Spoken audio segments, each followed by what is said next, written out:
Hello friends, welcome to the success Kendra. दोस्तों, इस video में हम लोग बिहार दरोगा मेंस के लिए प्रैक्टिस सेट को कवर करेंगे। फ्रेंड, यह फुल लेंथ प्रैक्टिस सेट है और आज हमारा यह प्रैक्टिस सेट नंबर 1 है और इसमें टोटल 100 महत्वपूर्ण प्रश्न है, जैसे कि आपके सिलेबस में बताया गया है। फ्रेंड्स, काफ़ी इंपॉर्टेंट वीडियो है, वीडियो को कंप्लीट देखिएगा। चैनल पर अगर नए हैं तो चैनल को सब्सक्राइब कर लीजिए और साथ ही साथ बेल आइकन को भी प्रेस कर लीजिए ताकि इसी तरह के इंपॉर्टेंट वीडियो आपको लगातार मिलते रहें।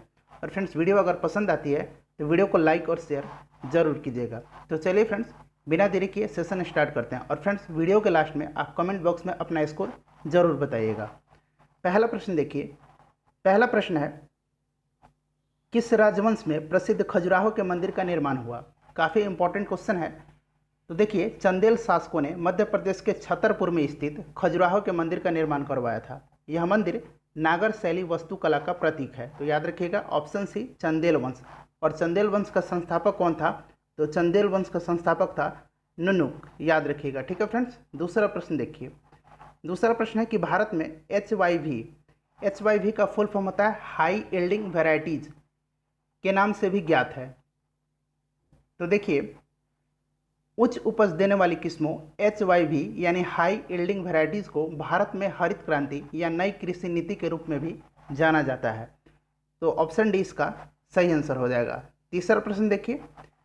तीसरा प्रश्न है, थोड़ा सा मैं छोटा कर देता हूं ताकि आपको क्लियर दिखाई दे। ध्यान से देखिएगा। कौटिल्य के अर्थशास्त्र के अनुसार मौर्य काल में कारागार अध्यक्ष क्या कहलाता था? तो फ्रेंड, कारागार का जो अध्यक्ष था मौर्य काल में ये कहलाता था प्रशस्ता। याद रखिएगा, इंपॉर्टेंट क्वेश्चन है। नेक्स्ट क्वेश्चन देखिए। क्वेश्चन नंबर चौथा है कि भारत के पूर्वी तट पर कौन से बंदरगाह स्थित हैं? तो पारादीप और हल्दिया पूर्वी तट पर स्थित हैं। पारादीप और हल्दिया, याद रखिएगा। पारादीप कहाँ है? उड़ीसा में है। और हल्दिया कहाँ है? पश्चिम बंगाल में है। जबकि ध्यान दीजिएगा, कोचीन और कांडला जो है भारत के पश्चिमी तट पर स्थित हैं।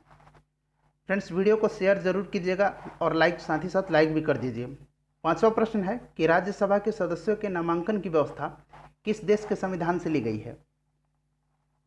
तो ये ली गई है आयरलैंड के संविधान से। ऑप्शन बी सही आंसर हो जाएगा। और ध्यान दीजिएगा, राष्ट्रपति राज्यसभा में टोटल 12 सदस्यों को अनुच्छेद 79 के तहत नामांकित कर सकता है। ठीक इसी प्रकार लोकसभा में आंग्ल भारतीय समुदाय के 2 व्यक्तियों को अनुच्छेद 331 के तहत नामजद करता है। तो ध्यान रखिएगा। नेक्स्ट क्वेश्चन देखिए। छठा प्रश्न है, सांची का स्तूप किसने बनवाया था? तो फ्रेंड, सांची का स्तूप जो है यह मध्य प्रदेश के सांची शहर में स्थित है और इसे अशोक ने बनवाया था। ऑप्शन डी करेक्ट आंसर होगा। सातवां प्रश्न देखिए। गांधी जी दक्षिण अफ्रीका में कितने वर्ष रहे थे? इंपॉर्टेंट क्वेश्चन है, आंसर बताइए कितने वर्ष रहे थे। तो देखिए, गांधी जी जो थे यह 21 वर्ष रहे थे दक्षिण अफ्रीका में।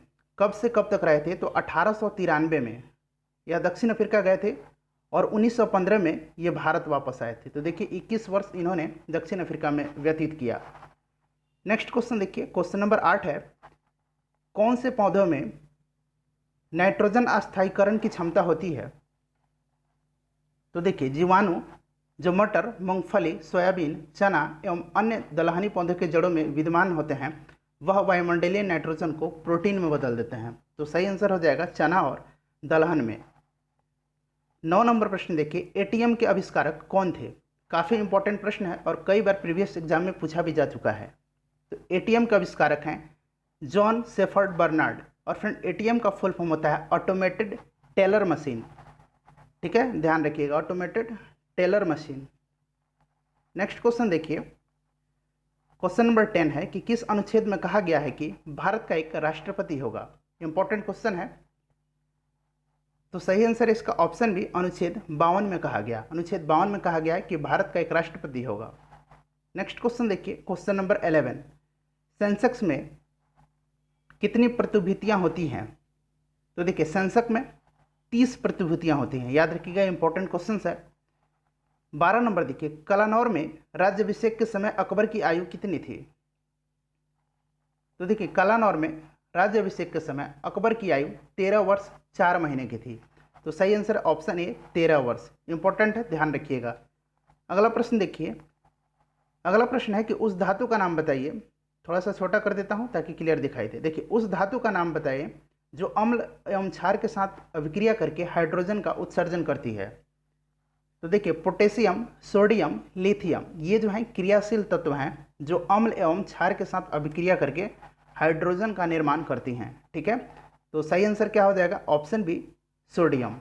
नेक्स्ट क्वेश्चन देखिए। नेक्स्ट क्वेश्चन है, अंतर्राष्ट्रीय न्यायालय की सरकारी भाषाएं इनमें से कौन से हैं? तो अंतर्राष्ट्रीय न्यायालय का मुख्यालय कहाँ है? द हेग में है। द हेग कहाँ है? नीदरलैंड में है, ध्यान रखिएगा। और इनकी भाषाएं क्या हैं? इसकी जो भाषाएं हैं वो हैं फ्रेंच एवं अंग्रेजी। ऑप्शन ए सही आंसर होगा। नेक्स्ट क्वेश्चन देखिए। क्वेश्चन नंबर 15 है, गौतम बुद्ध का जन्म कब हुआ था? तो फ्रेंड, गौतम बुद्ध का जन्म 563 ईसा पूर्व में कहाँ हुआ था? कपिल वस्तु के लुम्बिनी में हुआ था। ध्यान रखिएगा, इंपॉर्टेंट क्वेश्चन है। 16 नंबर देखिए। 16 नंबर है कि लोहा का अयस्क से लोहे की निकासी में निम्न में से किस प्रक्रिया का उपयोग किया जाता है? तो लोहे के किस अयस्क से लोहे की निकासी की जाती है? तो हेमेटाइट से किया जाता है। हेमेटाइट का फॉर्मूला क्या होता है? ध्यान रखिएगा, Fe2O3 होता है। और किस प्रक्रिया के तहत? तो अवकरण। ठीक है, रिडक्शन। नेक्स्ट क्वेश्चन देखिए, क्वेश्चन नंबर 17। हड़प्पा वासियों को निम्न में से किसका ज्ञान नहीं था? तो हड़प्पा वासियों को मेहराब का ज्ञान नहीं था। ऑप्शन डी करेक्ट आंसर होगा। अगला प्रश्न है कि प्रत्यावर्ती धारा को दिष्ट धारा में परिवर्तित करने वाली युक्ति को क्या कहते हैं?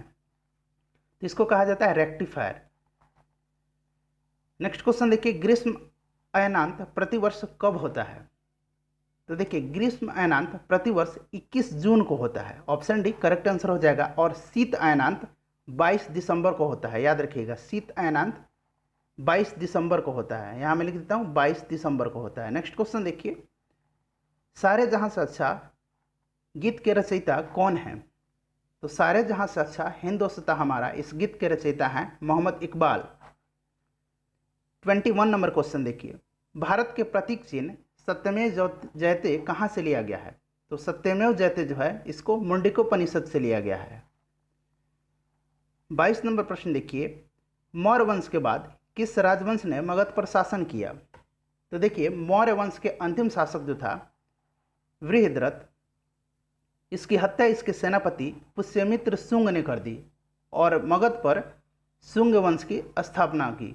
तो सही आंसर हो जाएगा ऑप्शन बी, शुंग वंश। 23 नंबर देखिए, भारत में पहली रिफाइनरी कहाँ स्थापित की गई? तो ये असम के दिग्बोई में की गई थी। 24 नंबर है, भारतीय संसद की सबसे महत्वपूर्ण विशेषता इनमें से क्या है? तो भारतीय संसद की सबसे महत्वपूर्ण विशेषता है कि इसमें राष्ट्रपति भी शामिल है। संसद में लोकसभा, राज्यसभा और राष्ट्रपति, ये तीनों शामिल हैं। इन तीनों से मिलकर संसद बनता है। नेक्स्ट क्वेश्चन देखिए, क्वेश्चन नंबर 25। भारतीय संविधान के देखिएगा किस प्रकार की रीट जारी नहीं कर सकती है? भारतीय संविधान के तहत किस प्रकार की रीट जारी नहीं की जाती है? तो आप सभी जानते हैं कि उच्च न्यायालय यानी हाई कोर्ट और सुप्रीम कोर्ट, इन दोनों को रीट जारी करने का अधिकार प्राप्त है। तो देखिए, उच्चतम न्यायालय जो है ये किस यानी सुप्रीम कोर्ट जो है अनुच्छेद 32 के तहत रीट जारी करता है, और हाई कोर्ट है यानी उच्च न्यायालय जो है ये अनुच्छेद 226 के तहत रीट जारी करते हैं। ठीक है फ्रेंड्स, और देखिए रीट कितने प्रकार के हैं? तो रीट 5 प्रकार के होते हैं: बंदी प्रत्यक्षीकरण, परमादेश, प्रतिषेध, उत्प्रेषण और अधिकार परीक्षा। तो सही आंसर क्या हो जाएगा? ऑप्शन सी, आदेश। इस प्रकार का कोई रीट नहीं है। नेक्स्ट क्वेश्चन देखिए, 26 नंबर प्रश्न है कि भीमबेटका किसके लिए प्रसिद्ध है? इंपॉर्टेंट क्वेश्चन है। तो भीमबेटका की गुफाएं जो हैं यह शैल चित्रों के लिए प्रसिद्ध है और यह मध्य प्रदेश में स्थित है। 2003 में, ध्यान रखिएगा, 2003 में इन्हें यूनेस्को की विश्व विरासत सूची में शामिल किया गया था। तो शैल चित्रों के लिए प्रसिद्ध हैं। नेक्स्ट क्वेश्चन देखिए, गौतम बुद्ध के वंश का नाम बताइए। तो गौतम बुद्ध किस वंश के थे? तो गौतम बुद्ध जो थे ये शाक्य वंश के थे और इनको शाक्य मुनि भी कहा जाता है। अगला प्रश्न देखिए, कौन सा समुद्री बंदरगाह राउरकेला स्टील प्लांट के निकट स्थित है? तो देखिए, राउरकेला कहाँ है? उड़ीसा में है। ठीक है फ्रेंड्स, और उड़ीसा में कौन सा बंदरगाह है? पारादीप है, याद रखिएगा। अगला क्वेश्चन देखिए, क्वेश्चन नंबर 29 हो जाएगा यहाँ। ठीक है फ्रेंड्स, अब यहाँ देखिए नेक्स्ट क्वेश्चन पढ़ लीजिए। भारतीय संविधान के अनुसार जीवन का अधिकार है। तो जीवन का अधिकार क्या है? एक प्रकार का मौलिक अधिकार है। इंपॉर्टेंट क्वेश्चन है, ध्यान रखिएगा। जीवन का अधिकार संविधान के अनुच्छेद 21 के अंतर्गत एक मौलिक अधिकार है। नेक्स्ट क्वेश्चन देखिए, गुरुत्वाकर्षण का सिद्धांत किसने और कब दिया था? तो देखिए, गुरुत्वाकर्षण का सिद्धांत जो है सर आइजक न्यूटन ने 1687 ईस्वी में दिया था। नेक्स्ट क्वेश्चन देखिए, भाभा परमाणु अनुसंधान केंद्र कहाँ स्थित है? तो ये मुंबई में है। कौन सा नृत्य केवल पुरुष कलाकारों द्वारा प्रस्तुत किया जाता है? तो देखिए, कथकली जो है केरल का एक शास्त्रीय नृत्य है जो केवल पुरुषों के द्वारा ही किया जाता है। तो कथकली है और कहाँ का है? केरल का है। नेक्स्ट क्वेश्चन देखिए, भारत के किस राज्य को राइस बाउल के नाम से भी जाना जाता है? तो ये जाना जाता है आंध्र प्रदेश को। इंपॉर्टेंट क्वेश्चन है, ध्यान रखिएगा। 33 नंबर देखिए, जिस प्रकार जूल ऊर्जा से संबंधित है उसी प्रकार पास्कल संबंधित है। तो पास्कल संबंधित है दबाव से, दाब से। ठीक है, अगला प्रश्न देखिए। और फ्रेंड्स, वीडियो को शेयर जरूर कीजिएगा, चैनल को सब्सक्राइब भी कर लीजिए ताकि इसी तरह के जो इंपॉर्टेंट प्रैक्टिस सेट हैं आपके एग्जाम तक लगातार मिल जाएंगे। कालिदास के किस ग्रंथ में अमरकंटक के सौंदर्य का चित्रण किया गया है? तो कालिदास द्वारा रचित ऋतु संहार एक लंबी कविता और एवं छोटा महाकाव्य है। इसमें कालिदास ने ग्रीष्म, वसंत, मानसून, पतझड़ और शरद ऋतु का वर्णन किया है। तो सही आंसर है इसका ऑप्शन डी, ऋतु संहार। नेक्स्ट क्वेश्चन देखिए, पानी का शुद्धतम रूप क्या है? तो पानी का शुद्धतम रूप जो है वो है वर्षा का पानी। हालांकि वर्षा का जल पानी का शुद्धतम रूप माना जाता है, लेकिन जब यह पृथ्वी पर पहुंचता है तो इसकी शुद्धता आमतौर पर कम हो जाती है, क्योंकि वातावरण में कणों के रूप में उपस्थित अशुद्धियां इसमें मिल जाती हैं। तो ध्यान रखिएगा। नेक्स्ट क्वेश्चन देखिए, क्वेश्चन नंबर 36 है कि बाल गंगाधर तिलक द्वारा राष्ट्रीयता को बढ़ावा देने के लिए कौन सा अखबार प्रकाशित किया गया था?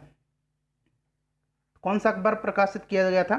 केसरी और मराठा। याद रखिएगा, केसरी और मराठा, यानी ऑप्शन सी जो है सही आंसर हो जाएगा। नेक्स्ट क्वेश्चन देखिए, साधारण विधेयक संसद के किस सदन में रखा जाता है? तो साधारण विधेयक को संसद के किसी भी सदन में रखा जा सकता है, चाहे लोकसभा या फिर चाहे राज्यसभा में। नेक्स्ट क्वेश्चन देखिए, निम्नलिखित में से कौन सा सही ढंग से सुमेलित है? बताना है कि इनमें से सही सुमेलित कौन सा है। तो देखिए, असहयोग आंदोलन जो है सुरेंद्रनाथ बनर्जी, ये गलत है।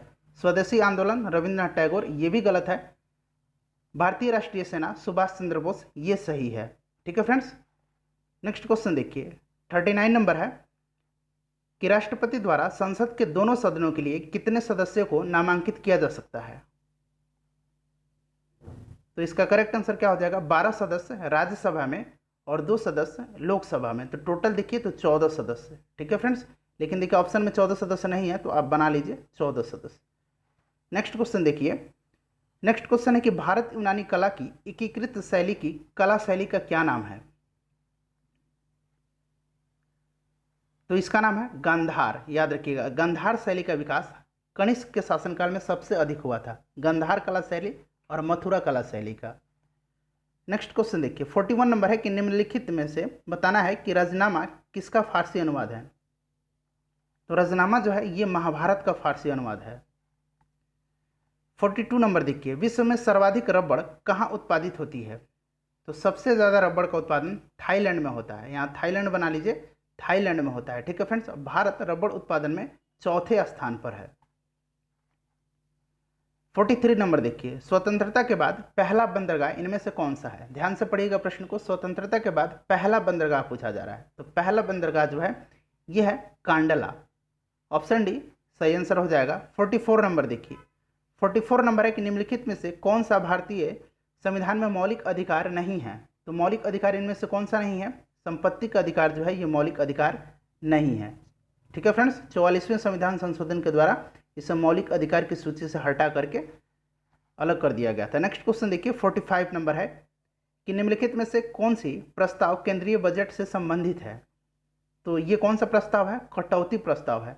कटौती प्रस्ताव संघ बजट से संबंधित है और यह केवल लोकसभा में ही पारित किया जा सकता है, केंद्रीय बजट।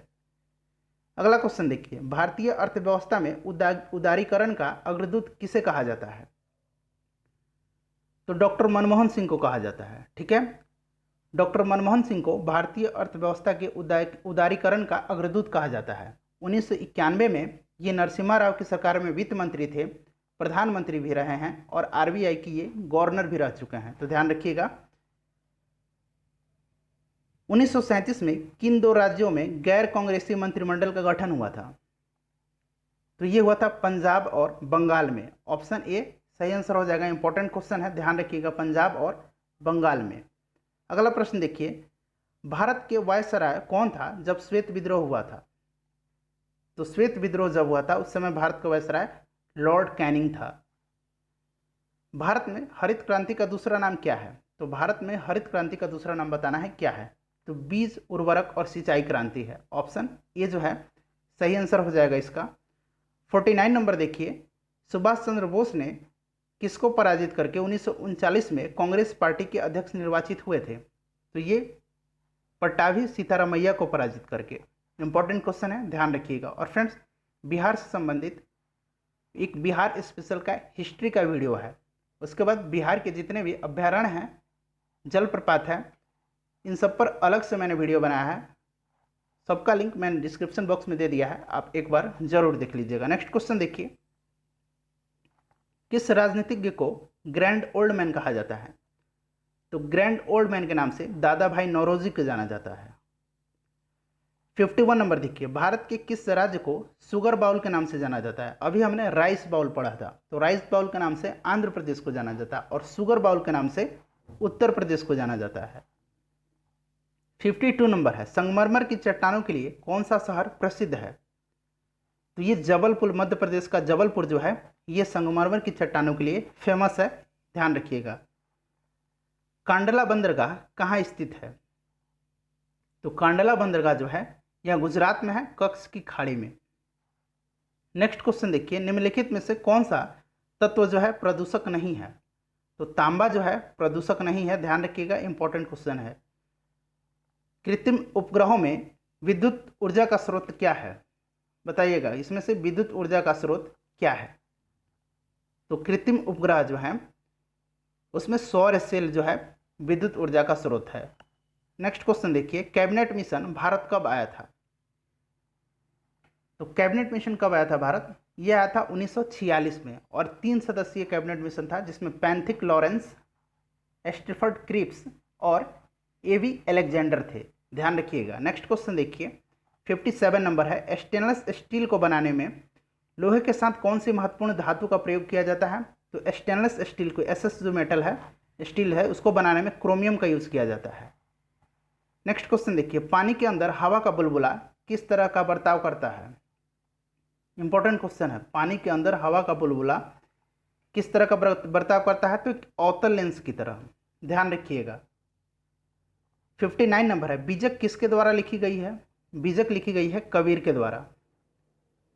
60 नंबर देखिए, हिरोशिमा पर एटम बम कब गिराया गया था? तो देखिए 6 अगस्त और 9 अगस्त, इनमें होता है कन्फ्यूजन, हिरोशिमा और नागासाकी। देखिए हिरोशिमा को एच से लिखिए और नागासाकी एन से।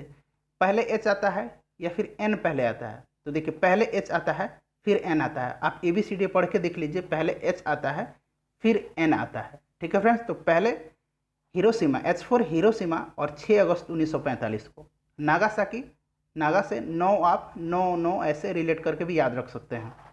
नेक्स्ट क्वेश्चन देखिए, क्वेश्चन नंबर 61 है कि भारतीय बिस्मार्क के रूप में किसे जाना जाता है? तो भारतीय बिस्मार्क कहा जाता है सरदार वल्लभ भाई पटेल को। इन्होंने भारत का एकीकरण में महत्वपूर्ण भूमिका निभाई थी। 62 नंबर देखिए, 62 नंबर है कि भारत में मुख्य विपक्षी दलों के लिए सदस्यों की कुल संख्या क्या है? तो विपक्षी दल बनने के लिए टोटल जो सदस्य संख्या है वो 1/10 होना चाहिए। जैसे अभी लोकसभा में टोटल 545 सदस्य हैं, सीट है, तो इसमें 1/10 सीट विपक्षी दल को हासिल करना पड़ेगा। तो लगभग कितना? तो लगभग 55 सीटें, ठीक है फ्रेंड्स। अगला प्रश्न देखिए, 63 नंबर है, भारत में सर्वाधिक वर्षा कहाँ होती है? तो भारत में सर्वाधिक वर्षा जो होती है वो पश्चिमी घाट, हिमालय क्षेत्र और मेघालय में होती है। तो ऑप्शन ए जो है सही आंसर हो जाएगा। 64 नंबर देखिए, डांडी मार्च कहाँ से प्रारंभ हुआ था? तो डांडी मार्च कहाँ से प्रारंभ हुआ था? अहमदाबाद से हुआ था। और आप कमेंट बॉक्स में बताइएगा कि कब शुरू हुआ था डांडी मार्च, ठीक है फ्रेंड्स। चलिए 65 नंबर देखते हैं। 65 नंबर है कि कौन से तरंगे निर्वात में संचरण नहीं कर सकते।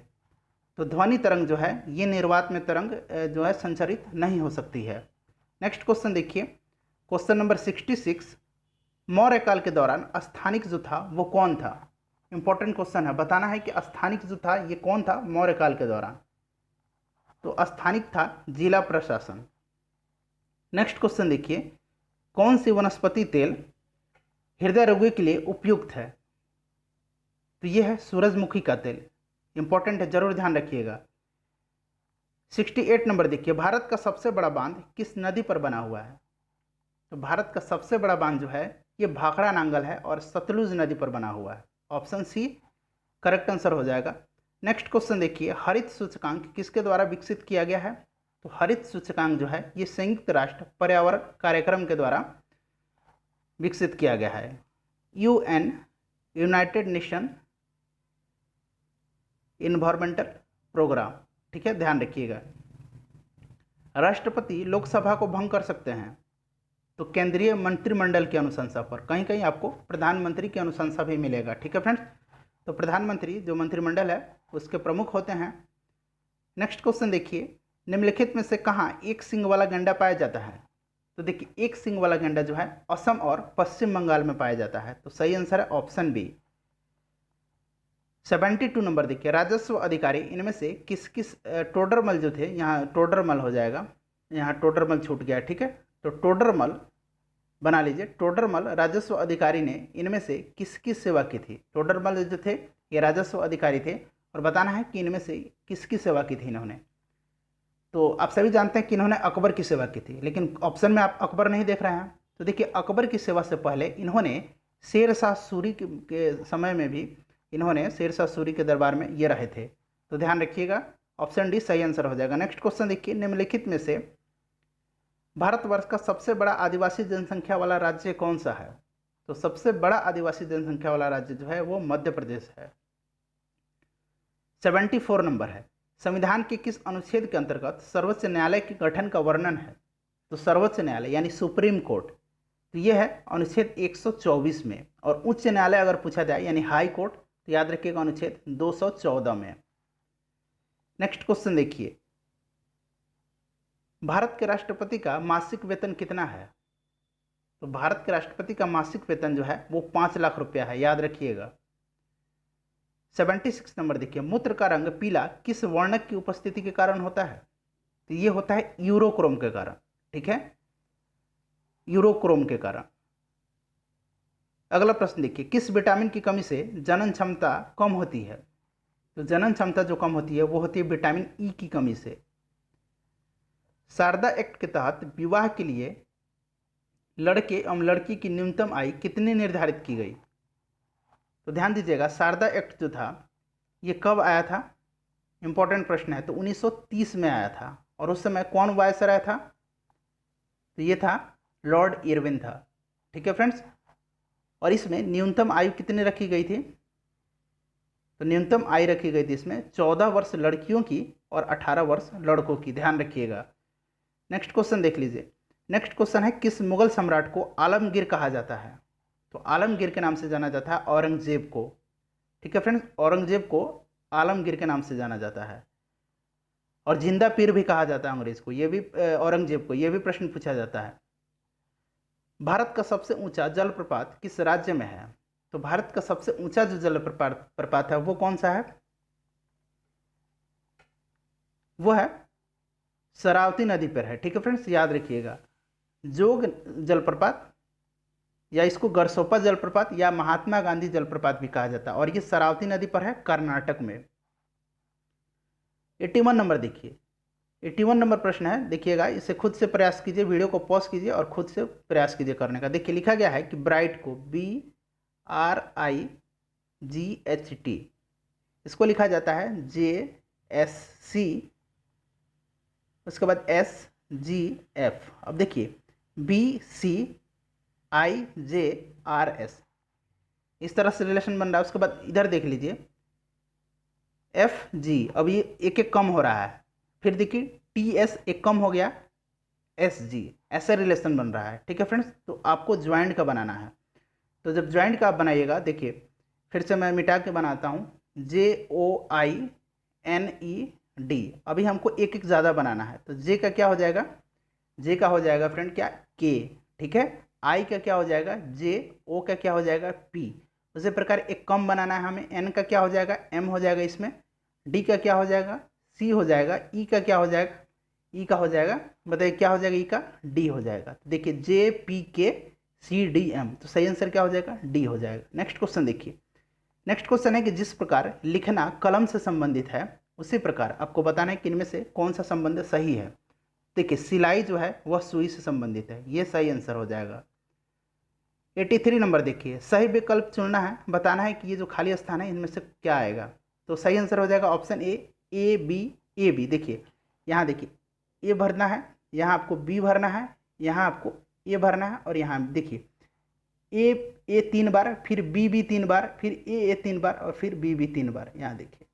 ठीक है, तो ये 3 बार का ये हो रहा है। नेक्स्ट क्वेश्चन देखिए, नेक्स्ट क्वेश्चन है, इसको आप सॉल्व कर लीजिएगा, वीडियो को पॉज कर लीजिए और खुद से सॉल्व करने का प्रयास कीजिए। थोड़ा सा छोटा करता हूँ ताकि आपको दिख जाए। 110 मीटर लंबी ट्रेन 6 किलोमीटर प्रति घंटे की गति से चल रही है, उसे समानांतर पर खड़ी 170 मीटर लंबी ट्रेन को पार करने में कितना समय लगेगा। तो आसान प्रश्न है, सही से बना लीजिए इसको। 110 मीटर प्लस 170 मीटर, और यहाँ जिसको बदल दीजिए। ठीक है फ्रेंड्स, तो सही आंसर करीब करीब ये बी हो जाएगा, शायद इसमें पॉइंट नहीं रहेगा, चेक कर लीजिएगा। नेक्स्ट क्वेश्चन देखिए, थोड़ा सा बड़ा करता हूँ ताकि आपको क्लियर विजुअल हो। नेक्स्ट क्वेश्चन है कि देखिए 9.5 इंटू 0.085, उसके बाद देखिए 0.0017, उसके बाद 0.019। अब इसको सॉल्व कीजिए। देखिए ऊपर कितने डेसिमल है, 4 अंकों के बाद, नीचे कितने हैं, 7 अंकों के बाद, तो 4 से 3 कट गया। ठीक है, तो 4 ऊपर था और 7 नीचे था, तो ऊपर कितना गया, 3 गया। उसके बाद जब इसको सॉल्व कीजिएगा तो देखिए 17 से 5 टाइम में ये 85 हो जाएगा, और 19 25 ये 95 हो जाएगा, तो 5 5 से कितना हो जाएगा, 25 हो जाएगा। इसका वर्गमूल निकालना है, तो ये कितना हो जाएगा, 50 हो जाएगा। ठीक है, आप सॉल्व कीजिएगा, सही आंसर ऑप्शन सी हो जाएगा। नेक्स्ट क्वेश्चन देखिए, 1922 में गया के इंडियन नेशनल कांग्रेस के अधिवेशन के समय अध्यक्ष कौन थे।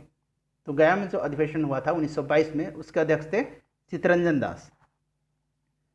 अगला प्रश्न देखिए, अगला प्रश्न है कि यदि नवीन कहता है कि मोहन की माता मेरी माता की इकलौती पुत्री है, नवीन कहता है कि मोहन से, मोहन की जो माता है वह मेरी माता की इकलौती पुत्री है, तो नवीन का मोहन से क्या संबंध है, ये मामा भांजे हैं, तो इनमें से कोई नहीं। ठीक है फ्रेंड्स, नेक्स्ट क्वेश्चन देखिए, नेक्स्ट क्वेश्चन है कि यदि m को 13 लिखा जाता है, पेन को 35 लिखा जाता है। ठीक है, तो देखिए m का पोजीशन कितना होता है, m का पोजीशन 13 ही होता है।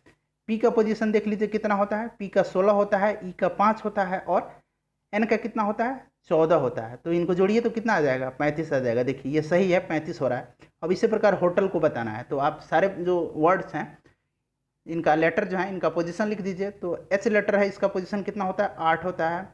उसके बाद ओ का 15 हो जाएगा, उसके बाद आप टी का देखिए 20 हो जाएगा, उसके बाद 5 हो जाएगा, उसके बाद इसका एल का 12 हो जाएगा। जब इसको जोड़िएगा तो कितना आ जाएगा, ये 60 आ जाएगा। ठीक है फ्रेंड्स, नेक्स्ट क्वेश्चन देखिए, रीजनिंग और मैथ के प्रश्न आप खुद से सॉल्व कीजिए। अनुक्रम में गलत संख्या आपको बताना है। देखिए 7 दूना 14 1 15, इसमें 1 प्लस ऐड हो रहा है। उसके बाद 15 दूना 30, इसमें 2 ऐड हो रहा है। ठीक है फ्रेंड्स, 15 दूना 30 और 2 32, 32 दूना 64 और 3 67 होना चाहिए। ठीक है, उसके बाद 67 दूना कितना होगा, 134, और प्लस 4 168 होना चाहिए। तो क्रम में गलत क्या है, 65 गलत है। ठीक है, तो ऑप्शन ए सही आंसर हो जाएगा। नेक्स्ट क्वेश्चन देखिए, लाल सिंधी किसकी एक विख्यात नस्ल है। तो लाल सिंधी जो है ये गाय की नस्ल है, और ये पाकिस्तान के सिंध में उत्पन्न एक गाय की नस्ल है, ध्यान रखिएगा। अगला प्रश्न देखिए, अगला प्रश्न है, थोड़ा सा बड़ा करता हूँ। नेक्स्ट क्वेश्चन देखिए, भारतीय कमल, ये कमल है, ठीक है, कमाल हो गया है, ये टाइपिंग में एरर हुआ है। कमल, भारतीय कमल का वैज्ञानिक नाम आपको बताना है। तो भारतीय कमल जो है इसका वैज्ञानिक नाम होता है नेलेम्बो न्यूसिफेरा, ऑप्शन ए सही आंसर होगा। देखिए एक वृत्त की परिधि 880 मीटर है, तो वृत्त का व्यास बताना है। तो परिधि का फॉर्मूला आप लिख लीजिए। ठीक है, 2πr होता है, 2 और पाई का मान यहाँ रख दीजिए। उसके बाद r आपको निकालना है। जब इसको आप सॉल्व कीजिएगा तो r की वैल्यू आ जाएगी कितना आ जाएगी, 70 आ जाएगी। और अब व्यास पूछा जा रहा है तो रेडियस का डबल होता है, तो इसमें जब 2 से मल्टीप्लाई कीजिएगा तो 140 आ जाएगा। ठीक है फ्रेंड्स, 140 मीटर। नेक्स्ट क्वेश्चन देखिए। नेक्स्ट क्वेश्चन है कि विश्व व्यापार संगठन WTO वर्ल्ड ट्रेड ऑर्गेनाइजेशन का मुख्यालय कहाँ स्थित है। तो देखिए WTO की स्थापना 1995 में हुई थी। किसके स्थान पर हुई थी, तो गैट के स्थान पर हुई थी। ठीक है, और इसका मुख्यालय स्विट्जरलैंड के जिनेवा में है। नेक्स्ट क्वेश्चन देखिए, निम्नलिखित में से कौन गुप्त युग के प्रमुख गणितज्ञ एवं खगोलविद थे। दोनों थे। तो देखिए जितने भी गुप्त वंश के जितने भी जो विद्वान थे, इस पर एक स्पेशल वीडियो है और मेरे दूसरे चैनल पर है, उसका नाम है 5 मिनट GKGS। ठीक है, उस पर सिर्फ ट्रिक से वीडियो है। आप चैनल को सब्सक्राइब कर लीजिए, उसका लिंक मैंने डिस्क्रिप्शन में दे दिया है। एक बार उस वीडियो को देख लीजिएगा, आपको ये आजीवन याद हो जाएगा। तो देखिए ये कौन थे, वराह मिहिर थे। और ये किस गुप्त शासक के दरबार में रहते थे, तो चंद्रगुप्त द्वितीय के, ध्यान रखिएगा, जिसको विक्रमादित्य भी कहा जाता है। 95 नंबर देखिए, नाडा का विस्तारित रूप क्या है। तो नाडा का विस्तारित रूप है national anti doping agency. Option A सही आंसर होगा। अगला प्रश्न देखिए, यदि घड़ी में दर्पण प्रतिबिंब में कितना टाइम हो रहा है, 11:40 दिखाई दे रहा है, तो घड़ी में वास्तविक समय आपको बताना है कि वास्तविक समय क्या हो रहा होगा। तो वास्तविक समय क्या हो रहा होगा, 12:20। कुछ नहीं करना है, सिंपली आपको पेपर है ना जो ब्लैंक पेपर, उस पर आप ये टाइम बना लीजिए, कितना है 11:40। ठीक है, 11:40 आप ये टाइम बना लीजिए और पेपर को उलट के आप देखिएगा तो ये कितना बज रहा होगा, उसमें इसमें बज रहा होगा 12:40। ठीक है फ्रेंड्स, 12:40। नेक्स्ट क्वेश्चन देखिए, 12:20 माफ कीजिएगा। नेक्स्ट क्वेश्चन देखिए, पेंगोंग झील भारत के किस राज्य या केंद्र शासित प्रदेश में है। तो हाल ही में काफ़ी चर्चा में रहा है पेंगोंग झील, तो हो सकता है कि आपके एग्जाम में पूछा जा सके। तो पेंगोंग झील जो है यह केंद्र शासित प्रदेश लद्दाख में स्थित है। नेक्स्ट क्वेश्चन देखिए, और ये भारत और चीन दोनों के हिस्सों में आता है। नेक्स्ट क्वेश्चन है कि अभिलेखों का अध्ययन क्या कहलाता है। अगर आपने लुसेंट का हिस्ट्री पढ़ा है तो ये आपको पता होगा कि अभिलेखों का अध्ययन क्या कहलाता है। तो अभिलेखों का अध्ययन एपिग्राफी कहलाता है, एपिग्राफी। ठीक है, ध्यान रखिएगा। 99 नंबर देखिए, 99 नंबर है कि निम्नलिखित में से कौन सा महाजनपद दक्षिण भारत का एकमात्र महाजनपद है। तो इनमें से कौन सा महाजनपद जो है दक्षिण भारत में है, तो वो है अस्मक। अस्मक जो है एकमात्र महाजनपद है जो कि दक्षिण भारत में है, और ये गोदावरी नदी के तट पर है, और इसकी राजधानी जो है वो है पोटली। ठीक है, या फिर पोतन, याद रखिएगा। और 16 महाजनपदों की राजधानी को भी मैंने ट्रिक से एक वीडियो बनाया है, उसका लिंक डिस्क्रिप्शन में है, या फिर आप दूसरे चैनल पर जाकर देख लीजिए। एक बार देख लीजिएगा, ये सारे आपको कंठस्थ याद हो जाएंगे। आखिरी प्रश्न है कि चीन के साथ सबसे लंबी सीमा साझा करने वाला भारतीय राज्य कौन सा है। ध्यान से प्रश्न को पढ़िएगा और इसका आंसर आप कमेंट बॉक्स में देकर बताइएगा। और फ्रेंड्स अपना स्कोर भी जरूर बताइएगा, और वीडियो कैसी लगी है यह भी बताइएगा, और वीडियो को लाइक कर दीजिए और दोस्तों के साथ शेयर कीजिए। चैनल को सब्सक्राइब कर लीजिए ताकि जब भी अगला प्रैक्टिस सेट में अपलोड करूँ उसका नोटिफिकेशन आपको मिल जाए। तो ध्यान रखिएगा, अपना सुझाव भी कमेंट बॉक्स में दे सकते हैं। मिलते हैं नेक्स्ट वीडियो में। Thanks for watching.